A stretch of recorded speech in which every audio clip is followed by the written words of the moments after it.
Prefeito, então eu estava falando agora aqui há pouco sobre os números, né? As atualizações diárias dos casos de coronavírus e terminei falando dos exames. Um dos grandes destaques desses últimos dias tem sido a aquisição e a realização de mais exames na cidade de Joinville, não é? Exatamente esse é o problema que nós estamos enfrentando até aqui. Nos faltavam os testes. Hoje eles estão disponíveis. Nós adquirimos uns tantos, as empresas também aportaram mais 4.000 testes. Isso vai permitir com que a gente possa alargar essa amostragem. Hoje nós temos uma subnotificação.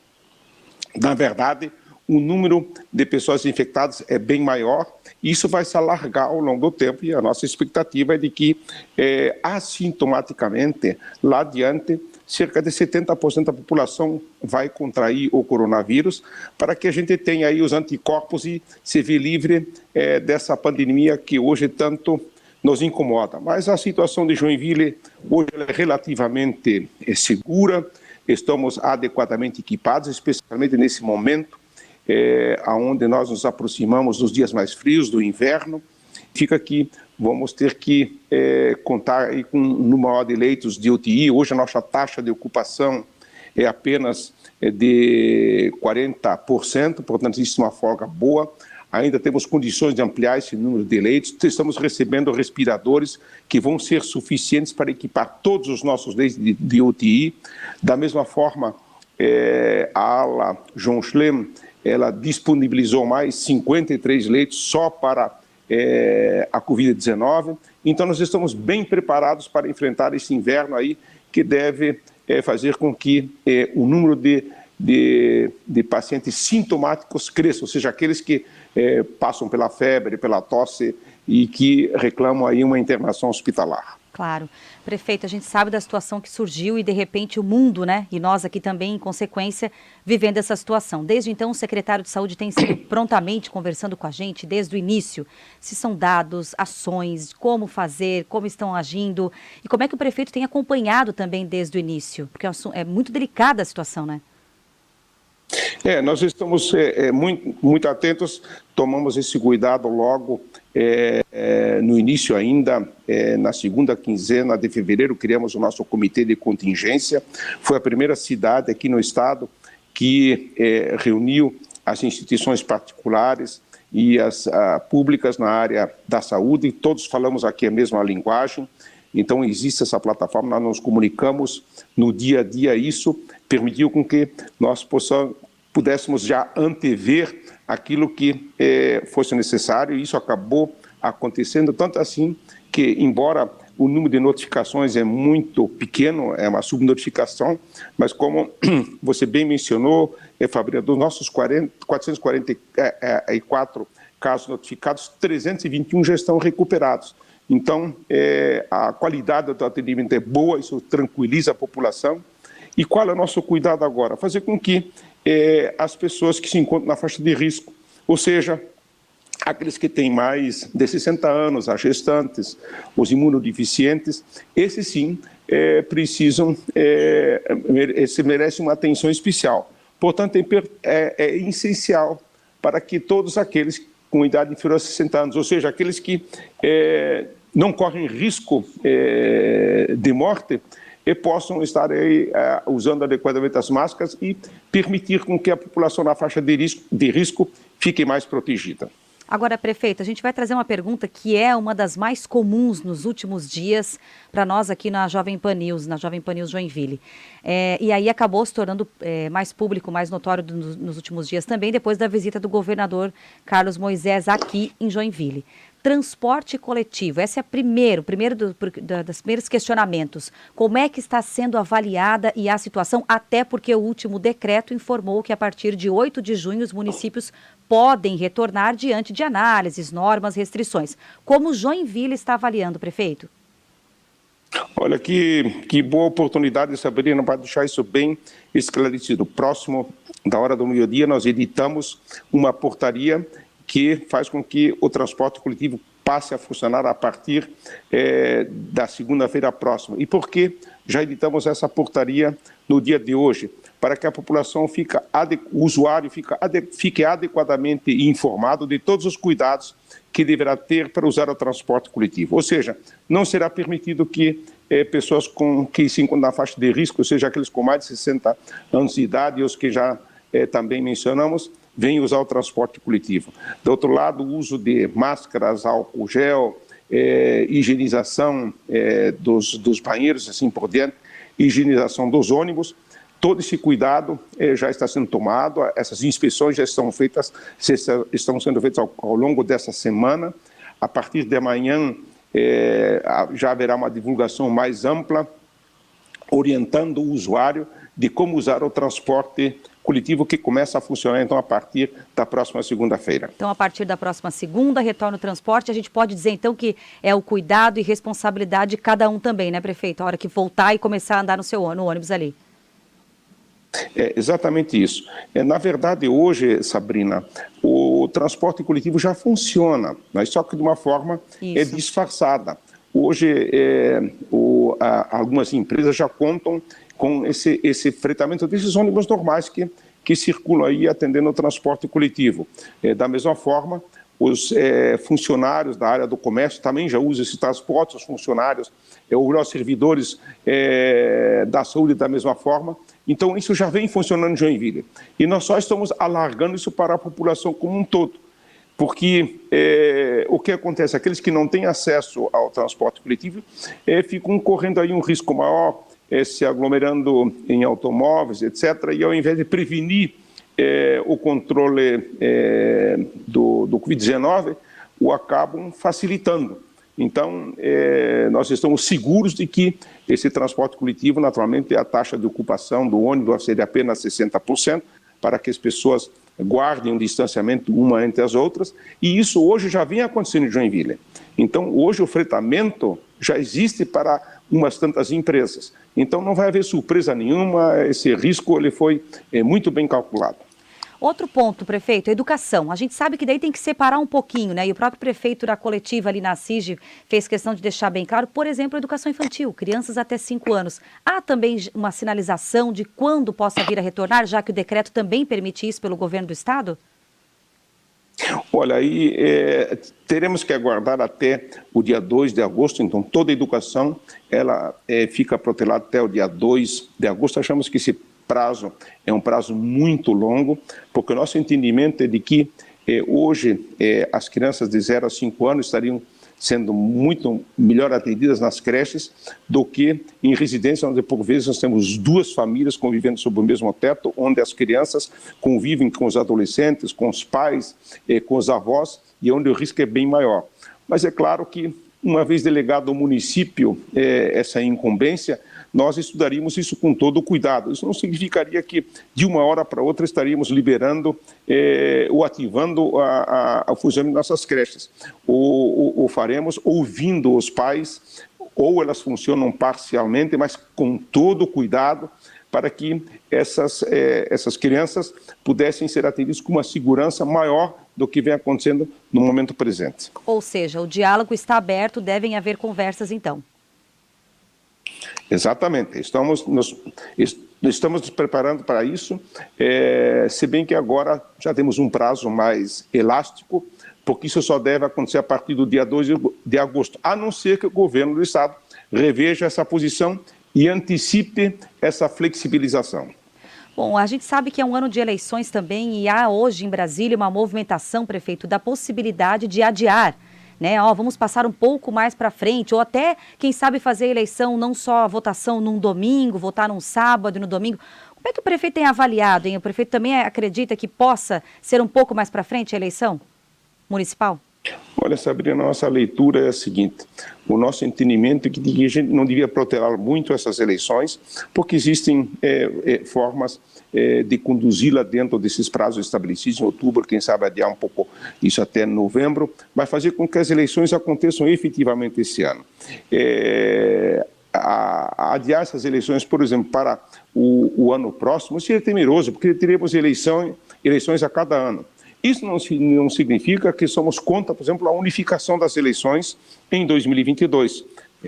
Já havíamos defendido isso há mais tempo, fazer com que todas as eleições sejam coincidentes, para que venhamos a ter eleição apenas de 4 em 4 anos, e não de 2 em 2 anos, porque isso atrapalha muito a gestão pública. E, ao mesmo tempo, já aproveitar esse ensejo para prevenir as reeleições. Os mandatos devem ser únicos, com mandato de 5 anos, ou quem sabe 6 anos, e acabar aí, ou frear um pouco esse clientelismo político que tanto incomoda a vida pública. Pois é, o que tanto a reforma política já até trata e debate, né? Aí, aproveitando esse gancho também, prefeito, a vinda do próprio governador recente aqui para Joinville, somos a maior cidade do estado, a gente sabe da importância de levantarmos bandeiras nossas. Tivemos lideranças nesse encontro, esse assunto política junto ao governador também foi possível falar, até para criar uma aproximação município e governo do estado, quando o assunto são as reivindicações?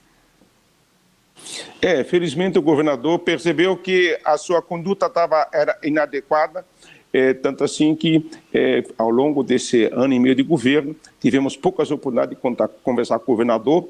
Os nossos contatos com o governo do estado aconteciam através da imprensa, que não chegava ali de forma adequada ao executivo. O governador percebeu isso, tanto que decidiu agora se aproximar do poder legislativo, da Assembleia Legislativa, e o contato também com as cidades. Nos visitou aqui, anunciou aí uma série de flexibilizações, ficamos um pouco frustrados com o decreto editado, mas não importa, o governo decidiu ouvir as cidades, o que não vinha acontecendo até aqui. E aí a presença dele é fundamental, ainda mais como o prefeito acabou de falar há pouco. Prefeito, tem um assunto que não tem como escapar de deixar de falar. Prefeito, está ouvindo? Está ouvindo, prefeito? Não. E agora? Agora está ouvindo, prefeito? Agora estou ouvindo, mas não ouvi a sua pergunta. Não, eu vou fazer agora. Eu até comentei que é importante, complementei até o que o prefeito falou, a importância mesmo, né, de nós termos essa presença do governador aqui e ter esse elo. Agora, tem um assunto, prefeito, que não tem como deixar de falar, porque hoje eu acredito que o joinvilense, quando vem até o centro de Joinville, se depara com a realidade da tão comentada, tão falada obra do Rio Matias. E nesse momento, na Câmara de Vereadores, há uma reunião na Comissão de Urbanismo, com a presença do secretário de Infraestrutura, para tratar desse assunto. O que é importante esclarecer para a comunidade, prefeito, quando o assunto é a obra do Rio Matias? Que boa coincidência. Enquanto o nosso secretário de Infraestrutura está lá na Câmara de Vereadores discutindo esse assunto, os seus ouvintes vão tomar conhecimento do que os vereadores conhecerão a partir de agora. O que nós vínhamos insistindo o tempo todo para que nós pudéssemos manter essas empreiteiras que aí estão e concluir essa obra do Rio Matias. 70% dela já está executada. Isso é um recurso a fundo perdido. E nós só conseguimos realizar esses 70% porque contamos com uma boa contribuição tanto do Tribunal de Contas do Estado quanto do Ministério Público Federal, que pressionaram as empreiteiras para que elas avançassem com a execução. Pois bem, isso andou e as empreiteiras agora, naturalmente buscando reajustes naquilo que foi contado e com o que nós não concordamos, decidiram abandonar o canteiro de obras. Então, concedemos um prazo, isso já foi formalizado, de 48 horas, para que elas retomassem os seus trabalhos. Isso acabou não acontecendo, de sorte que acabou o diálogo com as empreiteiras agora e elas vão responder judicialmente e por isso vamos propor o rompimento unilateral do contrato. Mas essa nossa busca, essa nossa insistência em encontrar um melhor diálogo com as empreiteiras, até certo ponto funcionou, porque 70% da obra está executada. Boa parte dos recursos já puderam ser aplicados. Só que, a partir de agora, lamentavelmente, as empreiteiras vão ter que responder e vão ter que arcar com esse rompimento unilateral do contrato, já que paralisaram as obras sem nenhuma razão. O que foi mais difícil, prefeito? A burocracia ou mesmo essa situação das empresas durante essa obra, hein? As empresas, elas efetivamente não se esforçaram. Nós entregamos dezenas de notificações, fomos extremamente cuidadosos, oferecemos todas as oportunidades, realizamos a transferência de recursos rigorosamente em dia, de sorte que não havia razão nenhuma para eles buscarem esses argumentos de que o projeto ele reclama modificações, mas como reclama modificações se 70% da obra está executada sem nenhum problema? É claro que ali na rua Jerônimo Coelho não realizaram a obra sem as especificações adequadas e nós não aprovamos porque havia uma resistência insuficiente da concretagem das galerias e cabe, então, às empresas refazer esse trabalho, mas esse é apenas um dos aspectos. A verdade é que eles estão buscando ali modificações no projeto para buscar aditivos financeiros. E o município não vai permitir com que isso aconteça, porque esse é um recurso que não é nosso, esse recurso nos foi oferecido pelo governo federal e temos que zelar pela aplicação do dinheiro público e vamos fazê-lo com todo cuidado. Quando o prefeito fala em 70% da obra concluída, então o prazo se mantém para ela estar pronta 100%? Claro, se nós não tivéssemos o coronavírus acontecendo nesse momento, e se as empreiteiras não insistissem nesses aditivos, a obra estaria concluída em setembro. E as empresas teriam condições de fazer, claro, com um resultado um pouco menor, mas isso faz parte do processo, porque eles decidiram aceitar essa empreitada por um preço menor do que os outros participantes. E esse é um ônus que eles vão ter que suportar. Paralisar as obras e penso que vão ter dificuldades maiores no momento em que nós buscarmos a reparação dessas perdas pela não conclusão da obra. Verdade. Prefeito, a gente sabe que o 2020 é um ano já histórico pela situação toda excepcional que estamos vivendo. E aí, ano que vem, então, tendo uma nova legislatura, e o prefeito sempre deixou isso muito claro, de ter esse anseio de cuidar muito bem do recurso público para a cidade. Como é que o prefeito analisa, avalia ou mesmo prevê o próximo gestor que estiver à frente do executivo, já que a gente sabe que é um ano até que a arrecadação também impacta, enfim. Quando a gente fala em situação financeira, município Joinville pós-pandemia, na sua avaliação para o próximo prefeito? Olha, que boa pergunta. Outra boa oportunidade que temos para esclarecer o que se passa nesse momento. Nós estamos perdendo um percentual importante da nossa receita em função da pandemia do coronavírus. Se nós pegarmos aqui os meses de abril e maio, a nossa perda de ICMS gira em torno de 25%, e isso deverá se alargar aí por um período maior. Então, os recursos, a perda de receita, ela não vai permitir que a gente possa honrar todos os compromissos orçados. Claro que o governo federal vai nos reparar parte dessa perda com um aporte de 72 milhões de reais que serão repassados ao município em 4 parcelas durante 4 meses. Mas isso, Sabrina, não é o suficiente.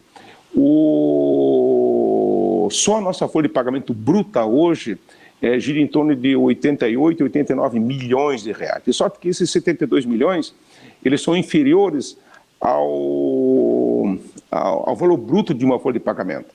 Mas, de outro lado, também temos uma outra janela aberta que permite com que a gente possa renegociar as parcelas da cota patronal da Previdência Social, do Imprevile. E encaminhamos hoje a Câmara de Vereadores para que eles possam apreciar essa matéria. Isso vai permitir com que a gente possa economizar uma soma importante de recursos e assegurar para que a Prefeitura possa honrar todos os seus compromissos, especialmente no que diz respeito ao pagamento dos salários e manter todos os serviços da saúde, educação e da assistência social sem nenhum prejuízo maior. De outro lado, a situação econômica e financeira do município hoje, Sabrina, ela é boa.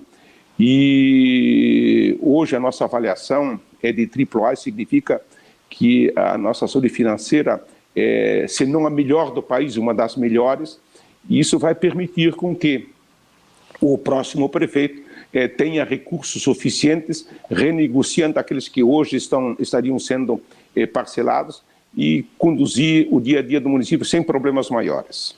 Esse é a sua grande conquista, seu grande feito enquanto prefeito, na hora de entregar a sua legislatura. O que o prefeito espera ter, assim como, olha, consegui isso, eu trouxe para Joinville? Olha, é muito confortável essa sua pergunta. Agora, a todo instante somos questionados, mas prefeito, qual seria a sua grande obra? Uma ponte ou uma série de avenidas? O que nós estamos deixando para a cidade é uma gestão que vai permitir com que se possam prevenir mais os desvios de conduta, otimizar a aplicação de recursos, tanto assim que hoje as instituições financeiras oferecem financiamentos ao município de Joinville. Sem dar detalhes maiores, uma instituição financeira nos procurou recentemente, oferecendo recursos que permitiriam todas as obras de infraestrutura para os próximos 4 anos. Ou seja, o prefeito que nos suceder para a infraestrutura teria todos esses recursos assegurados para esses próximos 4 anos e que podiam ser contratados ainda este ano. É claro que teremos todo o cuidado para não fazê-lo, porque os recursos que hoje estão disponíveis são suficientes para nós tocarmos a nossa infraestrutura, especialmente agora na área da pavimentação, onde os eixos principais estão sendo executados. E até então, até o momento, o quanto o prefeito tem acompanhado a formação política para a disputa eleitoral desse ano, hein, prefeito? Olha, nós temos aí várias pré-candidaturas que estão sendo desenhadas, isso é bom, né? Isso quanto maior número de candidatos, é claro que isso deve obedecer a algum limite, mas isso é bom porque vai permitir com que o eleitor possa fazer a melhor escolha. Em Joinville, a situação ainda fica melhor, porque haverá um filtro, porque é uma eleição de 2 turnos, então para o segundo turno serão apenas 2 candidatos. Então, o que está se desenhando por aí é bom, as candidaturas estão aparecendo, isso é salutar. Diante de tantos nomes, né, possíveis nomes, como o prefeito falou, o MDB estuda uma chapa única ou há conversa com outros partidos, prefeito?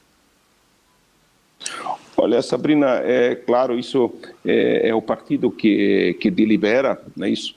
Mas tudo conduz a uma composição. A chapa única ela é possível, mas nesse momento buscar uma coligação me parece um bom caminho.